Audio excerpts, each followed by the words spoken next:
Tiga persamaan dari gerak lurus berubah beraturan. Yang pertama, VT sama dengan V0 plus A dikali T. Yang kedua, S sama dengan V0 dikali T plus setengah AT kuadrat. Yang ketiga, VT kuadrat sama dengan V0 kuadrat ditambah 2 dikali A dikali S. Di mana VT adalah kecepatan akhir benda, V0 adalah kecepatan awal benda, A sama dengan percepatan benda, S adalah perpindahan benda, dan T adalah waktu.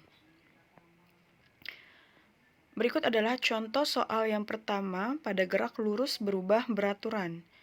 Sebuah benda bergerak dari keadaan diam dengan percepatan tetap yaitu 4 meter per sekon kuadrat.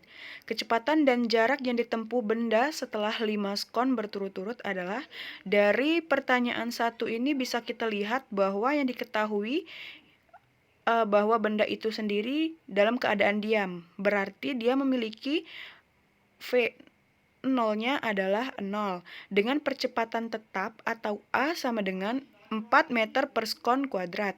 Yang ditanyakan adalah kecepatan dan jarak yang ditempuh dengan waktu atau T sama dengan 5 sekon. Nah, V0 adalah 0, A adalah 4 meter per sekon kuadrat, T sama dengan 5 sekon. Yang ditanya adalah S atau jarak. Oleh karena benda bergerak dengan percepatan tetap, maka berlaku rumusan GLBB. Karena tadi sudah dijelaskan sebelumnya bahwa gerak lurus berubah beraturan atau GLBB itu memiliki percepatan yang tetap atau konstan. Sedangkan untuk GLB ciri-cirinya adalah percepatannya adalah 0 atau tidak memiliki percepatan. Nah, dari perumusan GLBB untuk VT sama dengan V0 ditambah A dikali T dengan kecepatan V0-nya adalah 0 karena tadi telah diketahui bahwa benda dalam keadaan diam. Jadi V0-nya adalah 0 ditambah A dikali T. A-nya adalah 4 meter per sekon kuadrat dikali T adalah 5 sekon. Jadi 20 meter per sekon.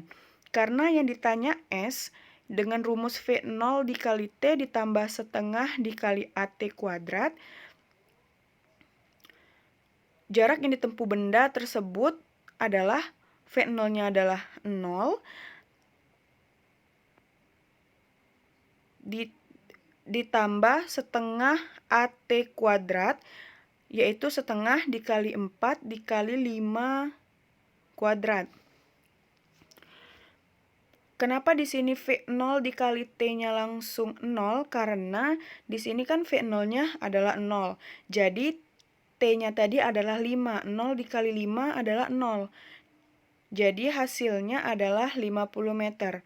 Jadi kecepatan dan jarak yang ditempuh benda setelah 5 sekon berturut-turut adalah 20 meter per sekon untuk kecepatan atau kecepatan akhirnya dan 50 meter untuk jaraknya.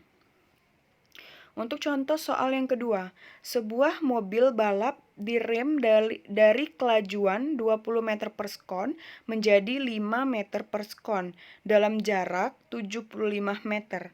Mobil tersebut akan berhenti setelah menempuh lagi jarak sejauh. Nah, di sini tadi bahwa memiliki kelajuan 20 meter per sekon, berarti V0-nya adalah 20 meter per sekon. Menjadi 5 meter per sekon, berarti itu adalah V akhir atau VT 5 meter per sekon. Dalam jarak 75 meter, berarti simbolnya adalah S1 sama dengan 75 meter per sekon. Kenapa dia S1? Karena yang ditanyakan dalam soal ini adalah menempuh lagi jarak sejauh, berarti itu S2.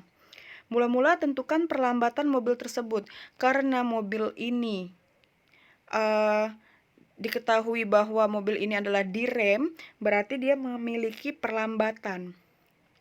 Dengan rumus pada persamaan 1 yaitu VT kuadrat sama dengan V0 kuadrat dikurang 2 dikali A dikali S1. VT-nya tadi sudah diketahui bahwa 5 meter per sekon, jadi 5 kuadrat. V0-nya adalah 20 kuadrat, dikurang dengan 2, dikali A, dikali S1-nya tadi 75. Jadi di sini untuk pertama kita harus mencari percepatan dari mobil tersebut. Lalu kita selesaikan, maka didapatkan A atau percepatannya sama dengan 2,5 meter per sekon kuadrat. Kemudian tentukan jarak yang ditempuh lagi oleh mobil hingga berhenti. Berarti S2 yang ditanyakan, yang sudah diketahui bahwa V0 atau kecepatan awalnya adalah 5 meter per sekon dan kecepatan akhirnya itu sama dengan 0 karena sudah sampai ke titik pemberhentian. Berarti VT-nya adalah 0, bukan 5 meter per sekon lagi.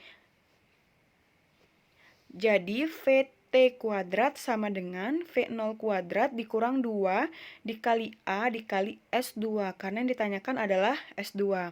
VT-nya adalah 0, V0-nya adalah 5, A-nya adalah 2,5, S2 yang ditanyakan. Jadi setelah diselesaikan, maka didapatkan S2 sama dengan 5 meter.